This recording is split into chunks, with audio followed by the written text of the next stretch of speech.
నమస్తే. రాష్ట్రంలో ప్రస్తుతం రెండు విషయాలు హాట్ టాపిక్గా నడుస్తూ ఉన్నాయి.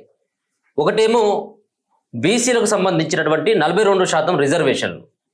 42% రిజర్వేషన్లను తగ్గించినటువంటి బీఆర్ఎస్ పార్టీ మరోసారి రోడ్డు మీదకి వచ్చి ధర్నాలు చేసేటువంటి కార్యక్రమాన్ని వాళ్ళు ఎత్తుకున్నారు.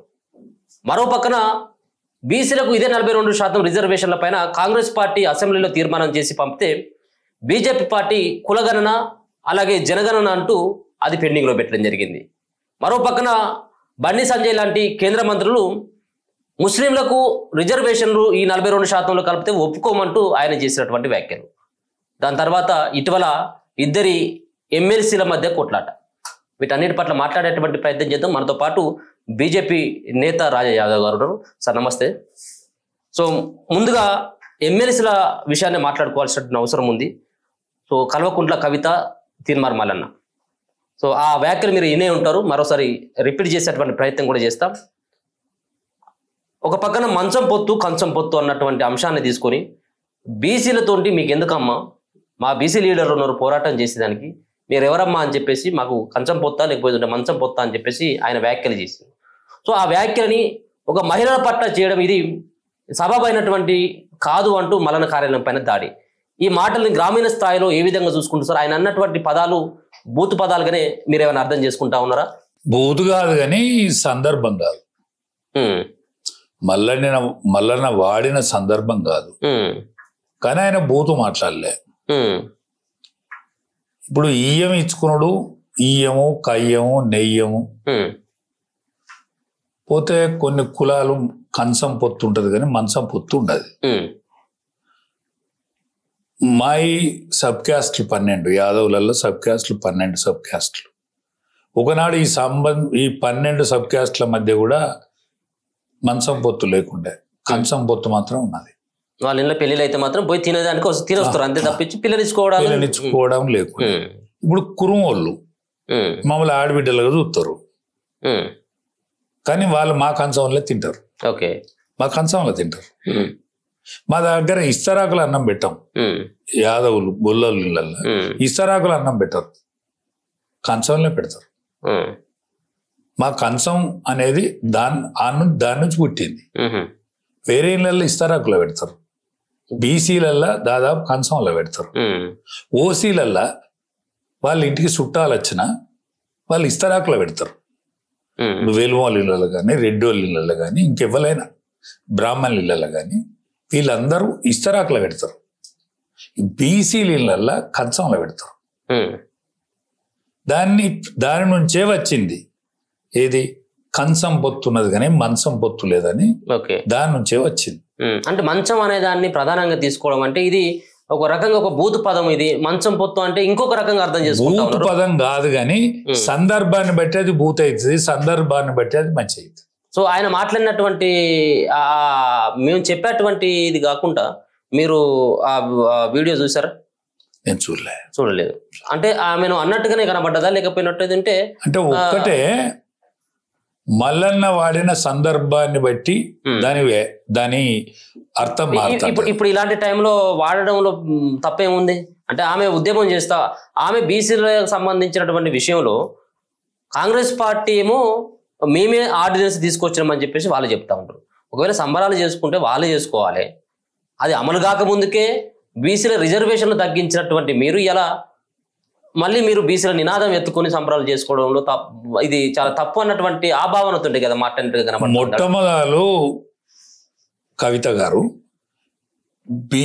ఆమె బీఆర్ఎస్ నుంచి ఎమ్మెల్సీ, అంతే.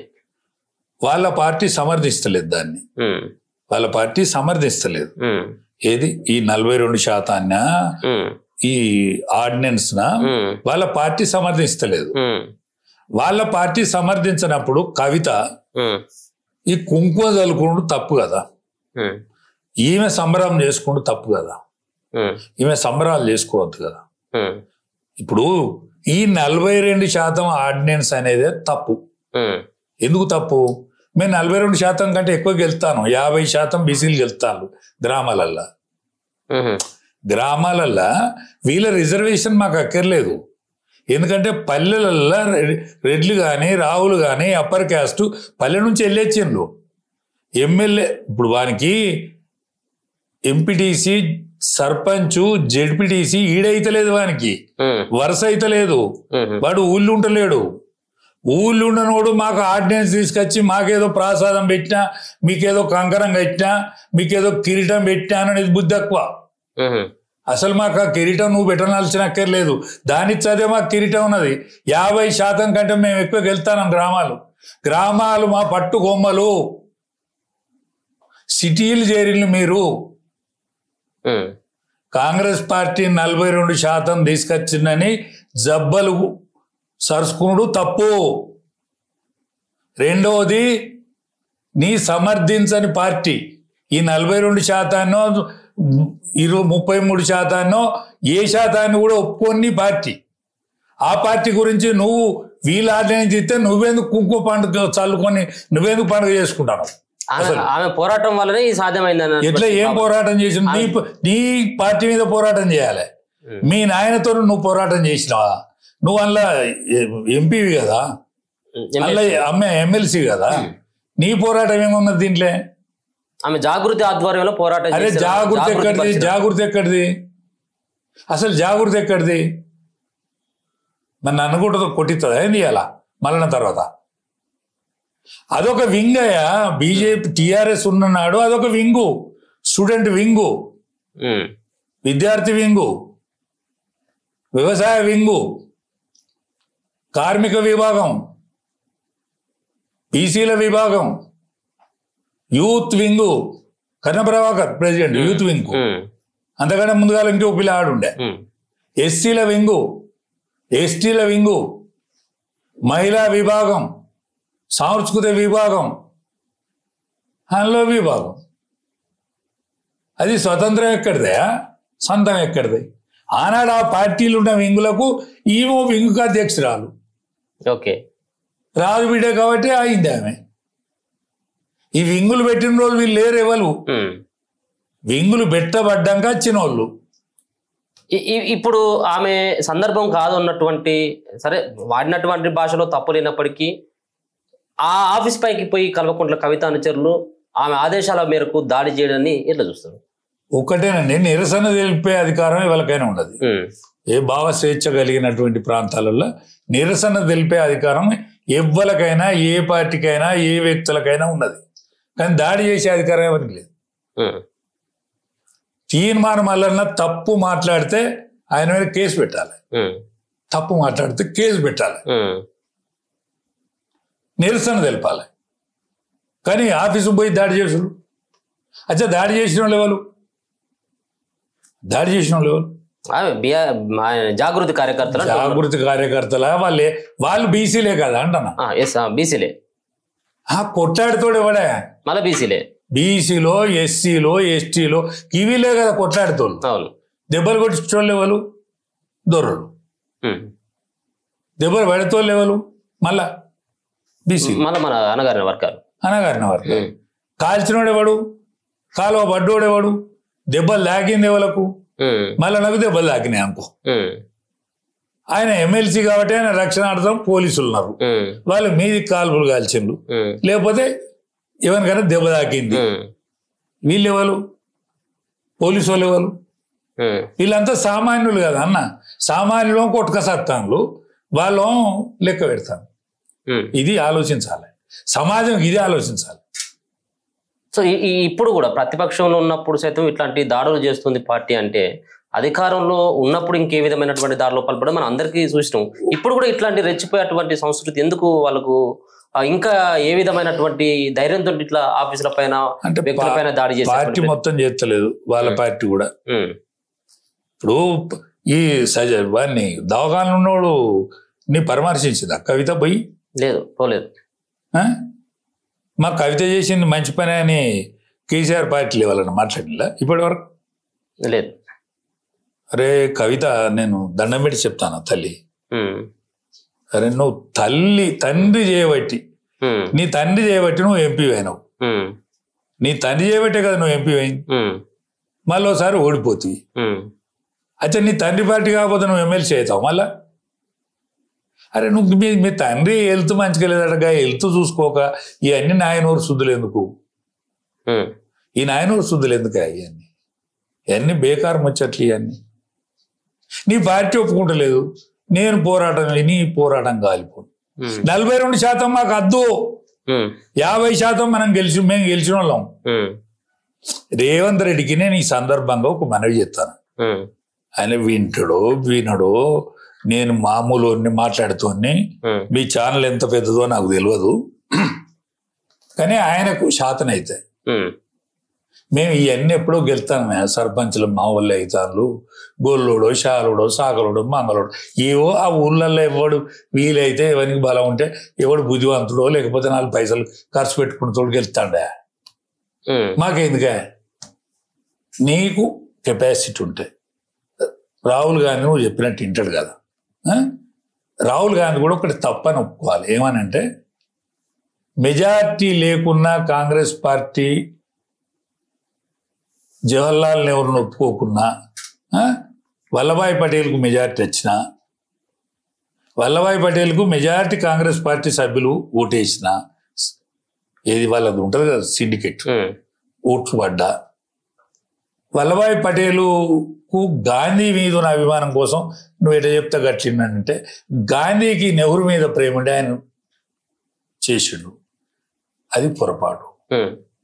ఆమె కడుపులో పుట్టిన మా నాయనమ్మ ఇందిరాగాంధీ ఎవడు తప్పు. ఇందిరాగాంధీ కడుపులో పుట్టిన మా నాయన ప్రధానమంత్రి ఎవడు తప్పు. దాని తర్వాత సోనియా గాంధీ మా తల్లి, ఆమె ప్రధానమంత్రి కావాలనుకున్నది, ఆనాడు రాష్ట్రపతి ఒప్పుకోలేదు. ఆమె చైర్పర్సన్ అవుడు కూడా తప్పే. మన్మోహన్ సింగ్ను చేసుడు కూడా తప్పే. కానీ ఆయన చాలా కెపాసిటీ ఉన్నాడు కాబట్టి, ఆయన ఆర్థిక సంస్కరణలు చేసిన వ్యక్తి కాబట్టి ఆయన చేసుడు తప్ప ఒప్ప అన్న దానికంటే అది రైటే. కానీ మాట్లాడకుండా మా అమ్మ ముందట ఉండు తప్పు, ఆయన బొమ్మని చేసుడు తప్పు. ప్రతిపక్ష హోదా రాలేదు చాలా రోజులు, మాకు వచ్చినాక మళ్ళా మాకు బీసీల సమర్థవంత నాయకత్వం ఉన్నా కూడా నేనే ప్రతిపక్ష నాయకుడు తప్పు. ఎవ్వరు చేయకున్న స్వతంత్ర భారతావనిలో 77 సంవత్సరాల తర్వాత నువ్వు ఒక బీసీ ప్రధానమంత్రి ఒకటోసారి, రెండోసారి, మూడోసారి కూడా అయి నువ్వు కాబట్టి నీ జమాన్లలే మధ్యప్రదేశ్కు మీ పార్టీలో బీసీ ముఖ్యమంత్రి అయ్యాడు, హర్యానాకు బీసీ ముఖ్యమంత్రి అయ్యాడు, ఒక ఆడ ఎస్టీని ముఖ్యమంత్రి చేసిండు మీరు. ఇవాళ రాష్ట్రపతులను ఎస్సీలను ఎస్టీలను వాళ్ళని చేసిండు మీరు, ఎస్సీలను చేశారు. కాబట్టి ఈసారి మనం బీసీ బిల్లు తెస్తాం. ఇవన్నీ మా పొరపాట్లే. నరేంద్ర మోడీ గారు మీరు తయారుండండి, మేము ప్రతిపక్షంగా మేము తయారు. ఎస్సీ ఎస్టీలకు ఆనాడు అంబేద్కర్ కల్పించిన రాజ్యాంగంలో వాళ్ళకి అధికారాలు వచ్చినాయి, కానీ నలిగిన వాళ్ళు ఎవరు బీసీలు. అందుకనే నేను తెలంగాణలో ఒక ట్రయల్ చేసిన, 42% మా వాళ్ళు అంటాను. వాళ్ళు ఎన్ని % ఉన్నారో వాళ్ళ అన్ని % మనం రిజర్వేషన్ కల్పిస్తాం చట్టసభలలో. ఎమర్జెన్సీగా పార్లమెంట్ సమావేశం పెడితే నేను వెళ్ళి పెడతాను, సమర్థించు అని ఈ రేవంత్ రెడ్డి హుషారుగా పిట్ట కాబట్టి, కెపాసిటీ ఉన్నాడు కాబట్టి, ఈయన రేవంత్ రెడ్డి రాహుల్ గాంధీని పట్టుకొని ఆ బిల్లు చేయిస్తే మంచిది. ఇది కొట్టివేత్తరా కోర్టుల, ఇది ఆయనకు తెలుసు. ఎందుకంటే అలా ముస్లింలను కలిపిండు. ముస్లింలను అంటే మతపరమైన రిజర్వేషన్స్ కోర్టు ఒప్పుకోదు. కోర్టులో నీవోడు నావోడు ఉండడు, కోర్టు ఒప్పుకోదు. మేము అంతకంటే ఎక్కువనే గెలుతాను, అది ఇచ్చిపెట్టు, ఈ బిల్లద్దు పాడద్దు, నువ్వు చట్టసభలలో చేయించు, నీకు కెపాసిటీ ఉంటుంది. ఎందుకంటే రాహుల్ గాంధీ నీకు ఇంటాడు కదా, నయానో భయానో నీకు ఆయనకు లవ్ తెలిసింది. ఈ పార్టీ కాకుండా నువ్వు ముఖ్యమంత్రి అయినవు, ఉప ముఖ్యమంత్రి 6th ఫింగర్ చేసిన ఆయన కావాలి ముఖ్యమంత్రి, ఆ పార్టీని పట్టుకొని ఏడిచిండు. అయినా నువ్వు ముఖ్యమంత్రి అయినావు కాబట్టి లవ్ తెలిసినోడి, ఉపాయం తెలిసినోడి, ప్లాన్ తెలిసినోడివి, ఈ దేశంలో ఒక హీరో అవుతావు. నువ్వు ఈ బిల్లుకు ముందడబడవే. ఇప్పుడు మరి వాళ్ళు ముంగడపడదు లేదనేది రెండో అంశం, కానీ మీరు ఎందుకు దాన్ని అడ్డుకాలు వేసేటువంటి ప్రయత్నం చేస్తా ఉన్నారు? మా అడ్డుకాలు దాంట్లో ముస్లింలకు సంబంధించిన వాళ్ళు బీసీలు కదా, ముస్లింస్ వీళ్ళు తెలిసే పెట్టిరి, వీళ్ళకు తెలిసి పెట్టిండ్రు కదా. ముస్లింల కంటే మత ప్రాతిపదిక రిజర్వేషన్స్ కోర్టు ఒప్పుకోదు కదా. కోర్టు ఒప్పుకోదని తెలిసే కదా రేవంత్ రెడ్డి పెట్టింది. ఇప్పుడు ఆయనకు సంకటం స్థితి వచ్చింది. ఏంటిది అంటే హైకోర్టు తీర్పు ఇచ్చింది. ఏమని? మీరు 2 నెలల స్థానిక సంస్థలే ఎన్నికలు పెట్టాలి. ఈయన 42% ఆర్డినెన్స్ తీసిండు, అలా ముస్లింలు కలిసి తీసిండు. ఇది కూడా కోర్టు పోతుంది. కోర్టు పోయినాక అది ఆగుతుంది. ఏది మత ప్రాతిపదికన మేము ఒప్పుకోవాలి. మా బండి సంజయ్ ఏమన్నాడో ఏం కథ నేను వినలేదు, చూడలేదు. ఇప్పుడు కోర్టు ఒప్పుకోదని అనుండే నావతగా నేను ఒప్పుకోనన్నాడు. కొంచెం అంతే కదా, నేను ఒప్పుకోనన్నాడు. ఎక్కడిది? ముస్లింలను అలా కలిపితే మా కోర్టు ఒప్పుకోదు. మత ప్రాతిపదికమైన రిజర్వేషన్స్ ఒప్పుకోదు. ఏ మతాన్ని అయినా అలా కలిపి ఈ మతం పేరైన రిజర్వేషన్స్ ఉండాలంటే కోర్టు ఒప్పుకోదు. ఆ కోర్టు ఈనాటిది కాదు. అంబేద్కరు, జవహర్లాల్ నెహ్రూ వీళ్ళందరూ అప్పుడు ఆనాడు పెద్దలు అందరు కలిసి ఈ కోర్టులు ఎట్లుండాలి, లా ఎట్లుండాలి, ఇదంతా ఒక కమిటీ ఉండే. ఆ కమిటీ చేసిన వ్యవస్థ తప్ప ఇదంతా మన రాజకీయ నాయకులు చేసింది కాదు. మీరైతే దానికైతే ఒకవేళ ముస్లింకి సంబంధించినటువంటి వాళ్ళని తీసుకోకుండా రిజర్వేషన్లు అమలు చేస్తే మాత్రం మీ పార్టీ ఎక్కడ మా పార్టీ అభ్యంతరం చేస్తుంది. కోర్టు వద్ద మేము చేసినట్టు ఉండాలి, కోర్టు ఒప్పుకోవద్దని ఈయన ప్లాన్ చేసింది కాంగ్రెస్ వాళ్ళు. మేము చేసినట్టు ఉండాలి, వాళ్ళు వద్దన్నట్టు ఉండాలి. నేనేమంటానంటే నా పర్సనల్ ఒపీనియన్, ఓకే, నేను ఒక సీనియర్ కార్యకర్తగా, నేను ఒక క్రియాశీల రాజకీయ నాయకునిగా చెప్పేది ఏంటంటే మేము 50% కంటే ఎక్కువ గెలుతాను గ్రామాలల్లో. మాకు కావాల్సినవి చట్టసభలలో రిజర్వేషన్ కావాలి. దానికోసం కాంగ్రెస్ పార్టీ కొట్టాడాలి. వాళ్ళకి కెపాసిటీ ఉంటే కొట్టాడు. ఇచ్చేటువంటిది మీరే కదా, మీ చేతిలోనే అంతా ఉంది కదా, బీజేపీ చేతిలో. రాహుల్ గాంధీ ప్రతిపక్ష నాయకుడేనా? ఇవన్నీ ఒప్పుకుంటూనే ఉండే. ఏంటిది? మా తాతను చేసుడు తప్పు, మా నాయనమ్మ తప్పు, మా తండ్రిని చేసుడు తప్పు, మా మన్మోహన్ సింగ్ నువ్వు తెలుగులో ఆయన చేసుడు కరెక్టే. వీళ్ళందరూ మేము కాంగ్రెస్ పార్టీలో మేము అగ్రవర్ణాలమే ఇన్ని రోజులు బట్టి ఉంటుంది కాబట్టి నువ్వు బీసీ ప్రధానమంత్రి అయినావు కాబట్టి ఇక నేను బిల్లు పెడతాను, నువ్వు ఒప్పియవా అంటే ఆయన ఒప్పిస్తాడు. ఒప్పుకోపోతే వాళ్ళ తప్పు అవుతుంది, ఒప్పుకోపోతే బీజేపీ తప్పు అవుతుంది. అదే నువ్వు బిల్లు పెట్టకపోతే ఎందుకు అక్కర్రా అంది? మేము గెలిచేదాన్ని మాకేదో బుచ్చం వేసినట్టు చేసుడు ఏంది? మేము గెలుతారేమంటివి, నువ్వేంది బుచ్చం వేసుడు?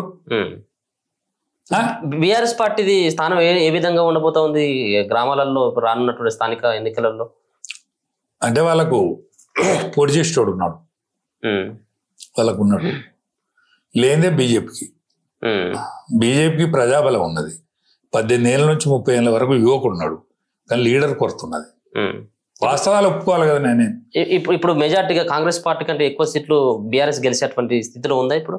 ఏ పార్టీ గెలిచినా వాళ్ళందరూ కాంగ్రెస్ లెక్కపోతారు. ఎవరు గెలిచినా, ఎంపీడీసీలు, జెడ్పీడీసీలు ఎవరు గెలిచినా లేకపోతారు. సార్ ఏదైనా పార్టీ గుర్తుల పైన గెలిచేటువంటి పార్టీ గుర్తులనే గెలుస్తారు. ఎవరు గెలుస్తారు అంటే మన మధ్య అప్పటి వరకు అయితే గెలిచేంత వరకు అయితే పార్టీ గుర్తు పైన గెలుస్తారు కాబట్టి తర్వాత వాళ్ళు ఏ పార్టీలో చేరుతారని తర్వాత విషయం. Congress party, TRS party, BJP party 3 పాల్గొంటాయి.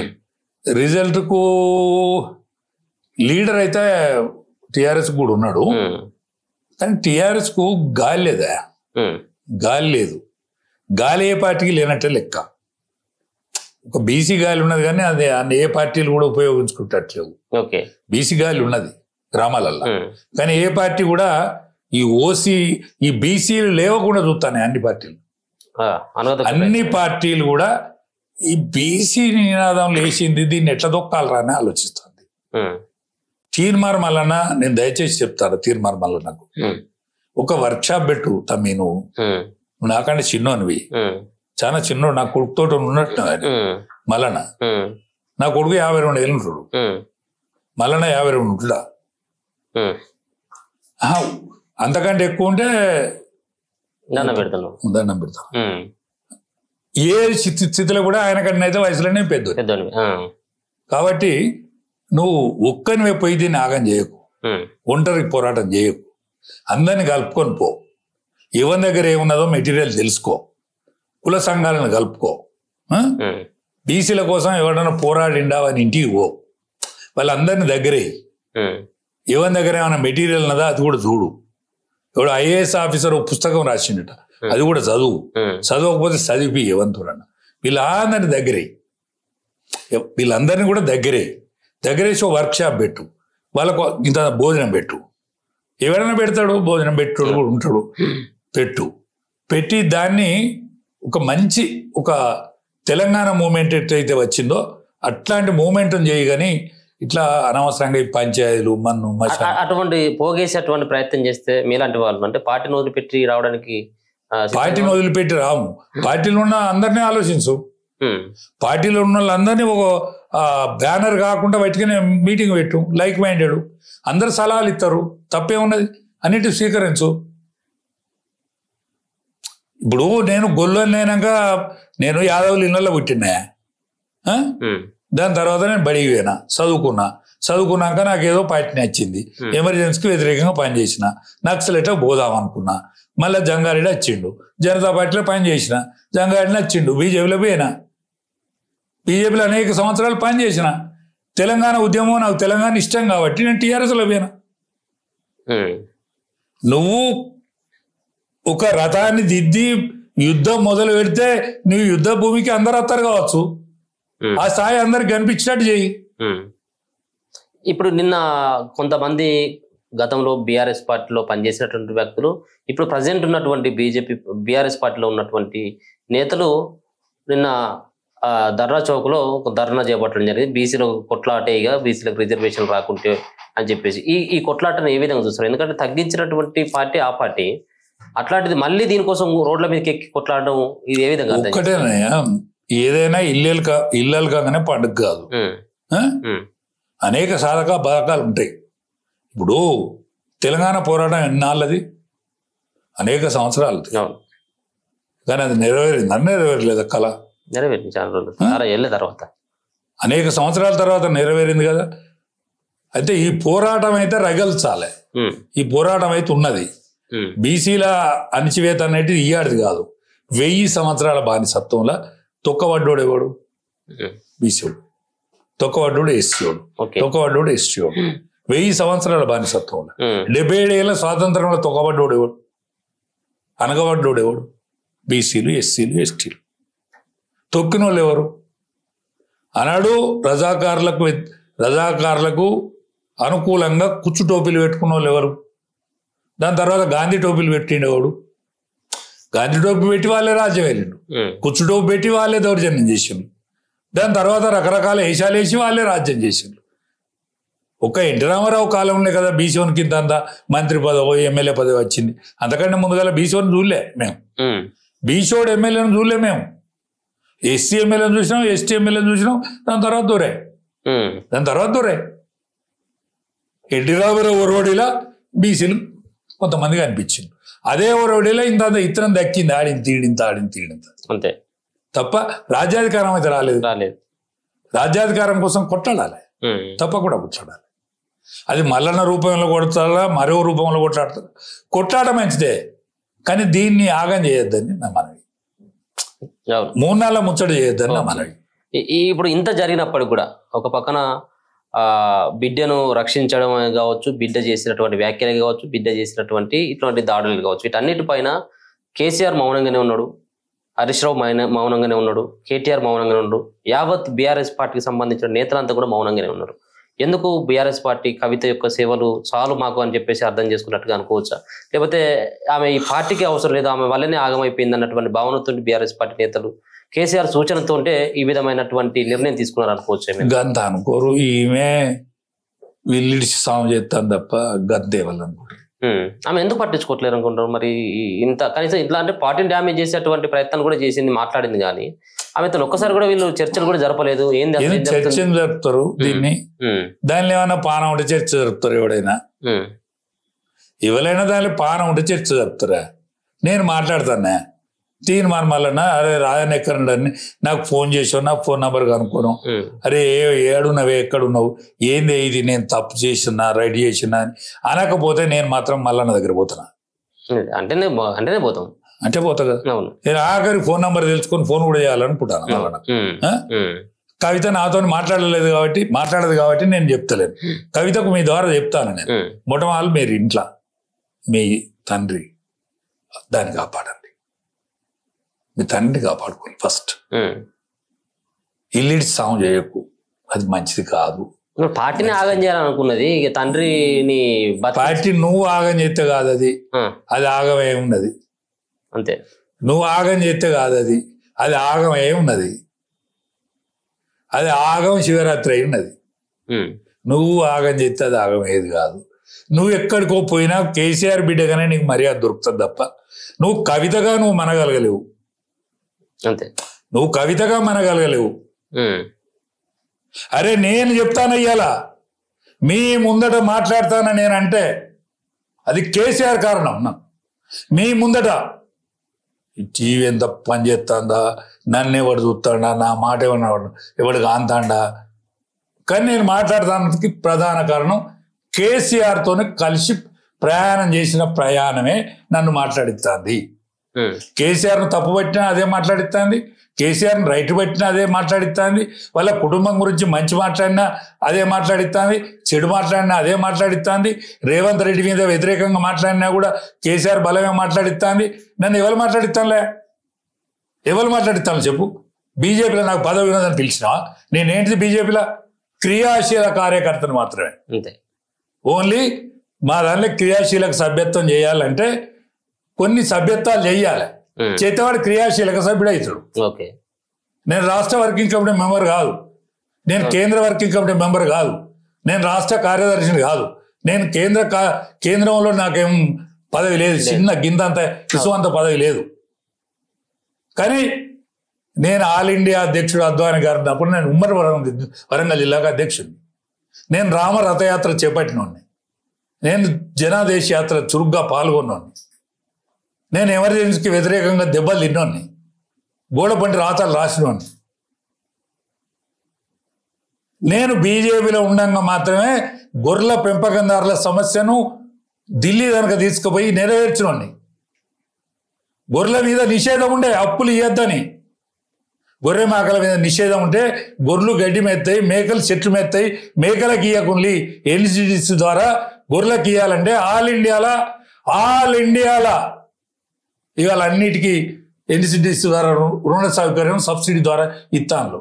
దానికి కారణం వీడే, రాజయ్య యాదవ్ చాలా గొప్పని కడుపులో పుడితే, లేకపోతే ఇంద్రుడు చంద్రుని కడుపులో పుడితే నా మీద కొన్ని వ్యాసాలు ఇవ్వడం రాస్తే, ఏమారాధన రాస్తే నేను కూడా చలామణి లీడర్ను. నేను చెప్పుకునేంత. ఇప్పుడు కేసీఆర్ హయాంలో కూడా వాళ్ళ ప్రభుత్వ గొర్రెల మేకల పెంపకం రాష్ట్ర అధ్యక్షుడిగా మీకు చైర్మన్ ఉంటుంది, కానీ నా భుజాన పెట్టే కదా వాళ్ళని కాల్చింది అంతా. మా పురుషార్థుడు నా భుజాన పెట్టి కాల్చిండు. ఈ చైర్మన్కి ఏం అధికారం ఉండదు. బదనం అయిందా మీరేమన్నా? బదనం అంటే వాళ్ళు క్షమిస్తే నేను బతుకుతానా? అరే మామూలు దగ్గర ఏం లేదురా, వట్టిదే మాని ముందర పెట్టి మమ్మల్ని ముంచిన రాని వాళ్ళు అనుకుంటే నా ఇంటికి వస్తాను వాళ్ళు, లేకపోతే నేను చచ్చినాడు కూడా రావద్దు వాళ్ళు. అంతే. మా తప్పు కులం కొద్దిగా, మా తప్పట్టుకునే కులం. నేను వద్దని మొక్కిన అన్న వద్దే, మా తప్పు కులమే, ఇస్తే చెక్కులు ఈ నడవంతరం విషయం చేయకని దండం పెట్టిన ఇన్లే, మళ్ళీ మోసం చేసి. ఓకే, ఇప్పుడు ఏమైనా కొంచెం ఆదరించినట్టుగా కనబడతా ఉందా కేసీఆర్ ని? ఎందుకంటే చాలా రోజులుగా ప్రజల్లోకి లేడు, సో ఇంకా కుమిరిపోతా ఉన్నాడు ఫామ్ హౌస్ లో, సో తప్పు చేసామన్నటువంటి భావన ఇప్పటి వరకు అనుకుంటా ఉన్నారా? ఈ సంవత్సరం 2 సంవత్సరాలు వేరే పార్టీలు పుంజుకోలేదు కాబట్టి టిఆర్ఎస్ కు సెకండ్ లీడర్షిప్ ఉన్నది. బీజేపీకి యువతరం ఉన్నది, బీజేపీకి యువకులు ఉన్నారు కానీ వాళ్ళకు లీడర్ లేడు. బీజేపీకి యువకులు ఉన్నారు కానీ లీడర్ లేడు, ఏది గ్రామీణ లీడర్ లేడు. పోతే వీళ్ళు కూడా అందరు కలిసి ఉన్నట్టే కనిపిస్తారు కానీ కలిసి ఉన్నట్టు అనిపించరు. వీళ్ళందరూ కలిసి ఉన్నట్టే అనిపిస్తారు కానీ కలిసి ఉన్నట్టు అనిపించరు. ఇప్పుడు 8 మంది పార్లమెంట్ మెంబర్లే, అలా ఈ ఇద్దరే పాత బీజేపీ వాళ్ళు, 6 కొత్త వాళ్ళే, 8 మంది అసెంబ్లీ మెంబర్లు ఉన్నారు. 8కి 8 ఈ పార్టీ కాదు, కొత్తగా వచ్చాయి అంటే 16 మంది ఈ ఎమ్మెల్సీలు, వీళ్ళందరూ వేరే వాళ్ళే. కానీ పార్టీ మాత్రం, ఇప్పుడున్న పార్టీ మాత్రం ఓళ్ళు బీజేపీ, పార్టీ మాత్రం బీజేపీ. మరి బీజేపీ ఇంత ఈయనే ఉండదలుచుకున్నదా ఇంకా విస్తరించదలుచుకున్నదా తెలియదు నాకు. ఎందుకంటే నన్ను జిల్లా మీటింగ్కి పిలవరు, రాష్ట్ర మీటింగ్కి పిలవరు. అంటే నా సలహా చెప్పుదామంటే ఏ మీటింగ్కి నన్ను పిలవరు కదా. మరి ఎందుకు మరి మీరు పార్టీలో ఉండి సాధించింది ఏమున్నది? మరి ఇప్పుడు మిమ్మల్ని నమ్మకం ఒక నలుగురు ఉంటారు కదా, మరి రాజా యాదవ్ వాళ్ళు ఉన్నాడు అన్నటువంటి భావంతో మీరు సభ్యత్వాలు చేపించినటువంటి వాళ్ళు కూడా ఉంటారు కదా, మీరు సేవలే అసలు పార్టీకి అవసరం లేనప్పుడు ఒక్కటేనే. ఇప్పుడు నా వయసుకి ఓపిక కూడా లేకపోతే కరెక్ట్ కాదు కదా. నేను బీజేపీ సంస్కరణలే పెరిగిన. నేను ఒక్క రోజు కాదు, 2 రోజులు కాదు, నేను 17 ఏళ్లకు నేను బీజేపీ జనతా పార్టీ జెండా పట్టుకొని తిరిగిన. నా వయసు 17 అన్నాడు. కాబట్టి నేను ఈ వయసుకు నేను 20 ఏళ్ళు టీఆర్ఎస్లో పనిచేసిన. వచ్చేటట్లేదు నేను పనిచేసిన. నేను ఆ జెండా కప్పుకొని చచ్చిపోదామని ఈ పార్టీలోకి వచ్చిన, ఇంకేం పదవులు కాదు. ఓకే. కానీ నా మార్గదర్శకత్వం అక్కేరుంటే, నా యొక్క సర్వీస్ అక్కేరుంటే బీజేపీ ఉపయోగించుకోవాలి. లేకపోతే నేను ఏ పార్టీలో పడితే ఆ పార్టీలో పోయేతోని కావద్దు. ఎందుకంటే భవిష్యత్ తరాలు ఒక పార్టీని నమ్ముకొని ఉండాలి అనేటువంటి ఆలోచన కట్టుబడి ఉన్నాను నేను. అందుకనే ఏది పడితే చేయాలి. కానీ నేను బతికినంత రోజులు మాత్రం బీసీల సర్వీస్ చేస్తా. ఎందుకంటే నేను ఆ కులంలో పుట్టినండి, అది చేయాలన్నది. బీజేపీలో మాత్రం చివరి వరకు ఉంటుంది, పార్టీ మారేదే లేదని. మారా చివరి స్వయంగా కేసీఆర్ వచ్చి అన్నప్పటికీ కేసీఆర్ యొక్క ఆరోగ్య పరిస్థితి ఏదైనా ఉంటే బాధపడతా. ఓకే. నేను కేటీఆర్ కూడా చెప్పిన మొన్న, ఎందుకో సందర్భం వచ్చింది, ఆయన ఒక మాట మాట్లాడాడు. నేను జైలు పోయిండు కదా, జైలు జీవితం మేము 5గురం అనుభవించాం కదా, 6గురం. ఆ విశేషాల మీద ఏదో వాళ్ళు ఏదో టెలిఫిలిం తీస్తానట్టున్నది. టెలిఫిలిం తీస్తా అంటే నన్ను కరీంనగర్ రమ్మన్నారు. ఎందుకంటే సెంట్రల్ జైలు, ఖమ్మం సెంట్రల్ జైల్లో పర్మిషన్ ఇవ్వలేదట, హాస్పిటల్ వాడు కూడా పర్మిషన్ ఇవ్వకపోతే కేసీఆర్ ఇంట్లోనే తీసిండ్లాడ, కరీంనగర్లో ఇల్లు ఉంటుంది కదా, ఆ ఇంట్లో తీస్తే నన్ను పిలిస్తే నేను పోయినా. ఆనాటి నా పాత్ర ఏందో చెప్పిన, ఆనాటి పాత్ర ఏందో చెప్పిన. పట్టాభి అని జర్నలిస్ట్ ఉంటాడు, ఆ జర్నలిస్ట్ కొను కేటీఆర్ దగ్గర ఆయన మాట్లాడిన సందర్భంగా, అన్న ఇప్పుడే నా దగ్గరికి కేటీఆర్ వస్తాడు అంటే, కేటీఆర్ వస్తే పెట్టేయి కానీ నాతో మాట్లాడు కదా అంటే, నేను అన్నతో మాట్లాడతాను చెప్పు పెట్టేయకాను అని అన్నాడు. మాట్లాడిండు. రాదన్న నీ ఆరోగ్యం ఎట్లుండదు అని అడిగాడు. నా ఆరోగ్యం పర్వాలేదు, ఆపరేషన్ అయింది అంటే, అయ్యో నీకు ఆపరేషన్ అయిందా అని అన్నాడు. ఆపరేషన్ అయింది, నేను కోలుకున్నా, కానీ డాడీని మంచిగా చూడండి, డాడీని మంచిగా చూడండి అంటే, నేను 2-3 రోజులకు నాకు ఒకసారి మాట్లాడాలన్నది ఆయనతో కూడా అని నేను అన్నా. నేను 2-3 రోజులకు మాట్లాడితేనే ఆయన మాట్లాడితే మాత్రమే మాట్లాడిపి కానీ మంచిగా చూసుకోమని చెప్పిన నేను. అంతే. తప్పేం లేదు, తప్పేం లేదు కదా, అది మానవత్వం కదా, అది మానవత్వం. అంతే. సో ఇంత జరుగుతున్నప్పుడు కూడా ఒక పక్కనేమో కేసీఆర్ యొక్క చరిష్మా తగ్గిపోయింది ప్రజల్లో, రెండోది పార్టీ యొక్క గాలి లేదు, మరో పక్కన కవిత బయటకు వచ్చేటువంటి ప్రయత్నం, కొడుక్కి పగ్గాలు అప్పగించేటువంటి ప్రయత్నం, ఇంత జరుగుతున్నప్పటికీ కూడా సో ఇలా ఇంకా భవిష్యత్తు నాది ఉంది, ఈ పార్టీతో నాకు రేపు రానున్నటువంటి రోజులలో ఏదో మంచి భవిష్యత్తు ఉంటుంది, ఇదే నా సర్వస్వం అన్నటువంటి తీరుగా హరీష్ రావు ఉండడం, ఇది ఎట్లా అర్థం చేసుకోవచ్చు? అంటే ఆయన మనసులో కూడా ఇంకేమైనా మెదులుతుందా ఏంటి? అన్ని ఎందుకు ఉండాలన్నటువంటి భావన లేదంటారు ఆయనకు? హరీష్ ఫీల్డ్ వర్కర్, మొదటి నుంచి మాతో పాటుగా ఫీల్డ్ వర్క్ చేసినాడు బాగా. పోతే మామనే ఆయనకు సర్వస్వం, తండ్రి కాకపోవచ్చు ఆయనకు, కానీ మేనమామనే సర్వస్వం. మేనమామ మాట గిరిదాటడని నేను అనుకుంటాను ఇప్పటికీ. గిరిదాట కాలం అంతే హరీష్ నువ్వు నీ బాట నువ్వు చూసుకోరా అనేదానిక ఆయన అట్లే ఉంటాడని అనుకుంటాను. కానీ సెకండ్ లీడర్షిప్ ఉన్నది వాళ్ళదంటే, ఫస్ట్ లీడర్షిప్ అనుజెడ్డది. ఇప్పుడు ఆయన ఎమ్మెల్యే కానీ మాజీ మంత్రి కానీ ఇక వాళ్ళు ఏం కారు, కానీ సెకండ్ లీడర్ ఉన్నాడు. కానీ ఏ పార్టీకైనా మ్యాచ్ అయితే వాళ్ళు ఇంకో పార్టీతో మ్యాచ్ కావాలి, వాళ్ళు స్వయం కూడా కాదు, బలం రాదు. ఏ పార్టీతో మ్యాచ్ అయితే వాళ్ళకు రేపు భవిష్యత్తు ఉంటుంది, ఆ భవిష్యత్తులో హరీష్ ఉంటాడని అనుకుంటాను. మీ పార్టీతోనే మ్యాచ్ అవ్వటట్టుగా ఉన్నారు కదా, అంటే సంబంధాలు ఉన్నాయని తెలియదు. ఎందుకంటే మా పార్టీ నాకు మొత్తం తెలియదు కదా, మా పార్టీ నాకు మొత్తం తెలియదు కదా. నాకు ఎంపీలు ఒక 2-3, మా రఘునందన్ ఎంపీ, ఈటల అందరు ఒక ఎంపీ, మన రెడ్డి సాబు ఏది విశ్వేశ్వరరెడ్డి. విశ్వేశ్వరరెడ్డి సాబు వీళ్ళతోనే అలా పరిచయం. వాళ్ళు నాతో మాట్లాడతారు, ఫోన్గా నేరుగా మాట్లాడతారు.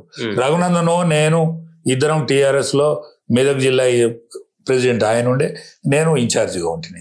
కాబట్టి మాకు అటాచ్మెంట్. పోతే రాజేంద్రన్నతో కూడా బాగా అటాచ్మెంట్. వీళ్ళతోనే నాకు అటాచ్మెంట్ ఉన్నది తప్ప ఇప్పుడు మా వరంగల్ లీడర్షిప్ తో చాలా క్లోజ్నెస్ ఉంటుంది నాకు. పాత లీడర్షిప్ తో క్లోజ్నెస్ ఉంటుంది. ఇప్పుడు వచ్చిన పిల్లగాళ్ళ అంత మాత్రమే. కాబట్టి ఇక నేను ఇప్పుడు మా పార్టీ మొత్తం వెళ్తే కదా నేను చెప్పేది. ఇప్పుడు బీఆర్ఎస్ కు అలాగే ధీటుగా బీజేపీ పార్టీ, అంటే ప్రతిపక్షంలో ఉన్నటువంటి పార్టీలు రెండు కాబట్టి బీఆర్ఎస్ ధీటుగా పనిచేయాల్సినటువంటి బీజేపీ ఎందుకు నిద్రమత్తుల నుంచి బయటకు రావట్లేదు అనుకోవచ్చు. ఎక్కడ కూడా వాళ్ళకి సంబంధించిన అంటే ఒకటే ఇన్ని రోజుల బట్టి వాళ్ళు సంస్థాగత ఎన్నికలలో కొంత వెనుకబడిన మాట నిజం. కానీ మరి సంస్థాగతంగా ఎలక్షన్ అయితే ఎలక్ట్ అయిపోయింది కదా, మరి చూడాలి ఇప్పుడు ఎట్లుంటుందో. ఉంటుందా రానున్నటువంటి ఆ ఓపెన్ కనీసం నాయకులకైనా ఉందా? ఈ నాయకులకు ఉన్నదో లేదో కానీ యువకులలో ఉంటుంది బీజేపీ. నాయకులకు ఉన్నదా లేదా నాకు తెలియదు, ఎందుకంటే అందరి నాయకులు కూడా నాకు తెలియదు. మొన్న ఒకసారి బండి సంజయ్ గారు నాకు ఫోన్ చేసిండు, మాట్లాడినా. కానీ మళ్ళా ఆయన మంత్రి అన్ని బిజీలు ఉంటాడు కదా, మళ్ళీ అటువంటి సన్నివేశం రాలేదు. నాకు ఎవరు ముఖ్యులు మాట్లాడలేదు. అధ్యక్షుడు అయినటువంటి ఇప్పుడు అధ్యక్షుడు అయిన కూడా నాకు చాలా రోజుల నుంచి పరిచయమే. రామచంద్రరావు నాకు పూర్వాశ్రమం వచ్చి, నేను జంగారెడ్డి శిష్యుడిని. కిషన్ రెడ్డి గారితో నేను కలిసి పని చేసిన. కిషన్ రెడ్డి గారు ఆల్ ఇండియా యువమోర్చా ప్రెసిడెంట్, ఏది స్టేట్ యువమోర్చా ప్రెసిడెంట్ ఉన్నప్పుడు వరంగల్ జిల్లాలో ఆయన సమావేశాలు పెట్టిండు. అటల్ బిహారీ వాజ్పేయి గారు వచ్చిండ్రు. నేను మెస్ ఇన్ఛార్జ్ ఉంటుంది, అనకుండా నేను మెస్ ఇన్ఛార్జ్ ఉంటుంది. తెలుసు, నేను అందరికి తెలుసు. లక్ష్మణ గారు కూడా తెలుసు, నేను బండారు దత్తాత్రేయ గారికి తెలుసు, విద్యాసాగర్ రావు గారు బాగా తెలుసు, స్వర్గీయ రామారావు గారితో పనిచేసిన, అందరితో పనిచేసిన, స్వర్గీయ చలపతిరావు గారితో పనిచేసిన. ఎందుకు మరి ఇంత వెనుకబడడానికి ఇంత మందితో పరిచయం ఉన్నటువంటి రాజా యాదవ్ గారు కేవలం గొర్రెలు మేకల పెంపకందారుల రాష్ట్ర చైర్మన్ గా అక్కడి వరకు ఎందుకు పరిమితమైనట్టు? అంటే పరిమితం అంటే నేను సర్వీస్ చేసిందంతటా, అంటే నేను బాగా సర్వీస్ చేసింది టీఆర్ఎస్ లా.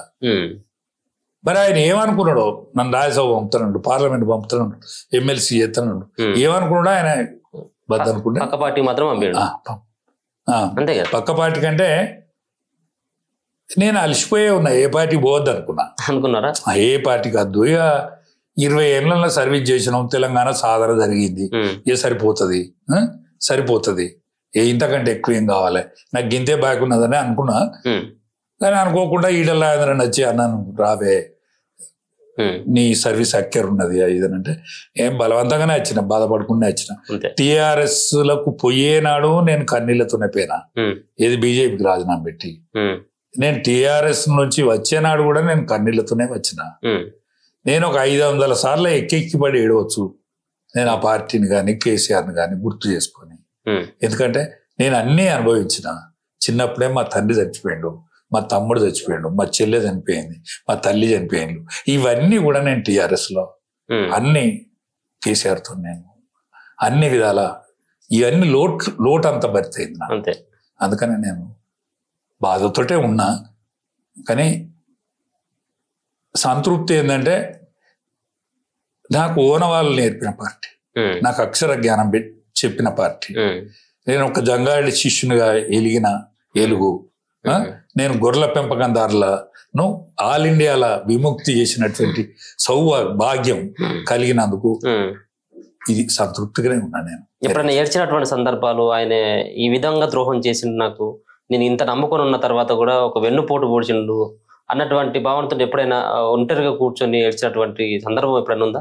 500 సార్లు ఎక్కిపడి నేను తలుపు పెట్టుకుని ఇంట్లో ఒక్కడి ఎవరు చూడకూడదని. నా భార్య చూడద్దు కదా, నా పిల్లలు చూడద్దు కదా. నేను ఇవాళ కూడా బాధపడ్డా.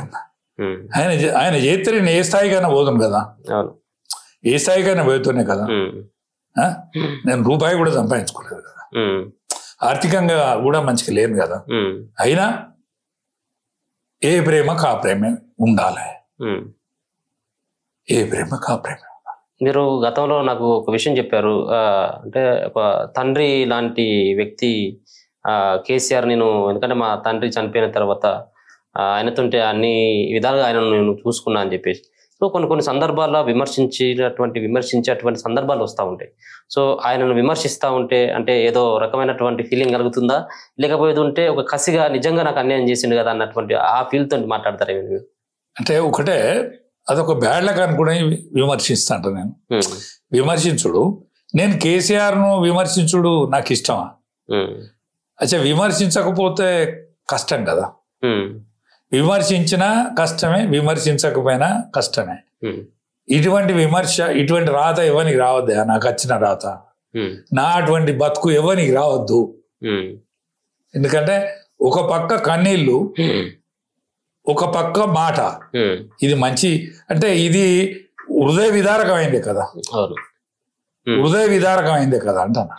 అంటే ఒక కంచంలో తిన్నటువంటి వ్యక్తులుగా మెదిలిండు. చాలా మంచి, ఒకటే రూమ్ లో ఉన్నటువంటి వ్యక్తులు జైల్లో చాలా మంచిగా చూసి. నేను జైల్లో ఉన్ననాడు కూడా ఆయనతోనే మంచి రోజులు, అంటే ప్రతి విషయం నాది విన్నాడు. ఒక్క నిరార దీక్ష, ఒక్క గ్లూకోజ్ నిమ్మకాయ తాగమని అంటే గది ఒక్కటే ఏం లేదు, కానీ నేను చెప్పిన ఆయన విన్నాడు. నేను లుంగిడి చేసా, లుంగి కట్టుకోమంటే కట్టుకున్నాడు, ఇంకా బనీన్ దొడుకోమంటే దొడుకున్నాడు, గడ్డం పెంచుకోమంటే పెంచుకున్నాడు. నేను చెప్పిన ఆయన విన్నాడు. ఇప్పటి వరకు నాకు మొన్న ఒక డాక్టర్ ఫోన్ చేసిండు, ఆయన ఫ్యామిలీ డాక్టర్, ఆయన చూసే డాక్టర్. ఆయనకి ఇష్టం లేనిది, ఆయనకు కష్టమైంది కూడా నువ్వు చెప్తావా, ఆయనకు వచ్చి చెప్పరాదు అని చెప్పిండు. అంటే మేము కలిసి ఉన్నాం అని ఆయనకి. కానీ ఎప్పుడు ఎంత బాధ అనిపిస్తుంది చెప్పు, అటువంటి టైం బాధపడతా.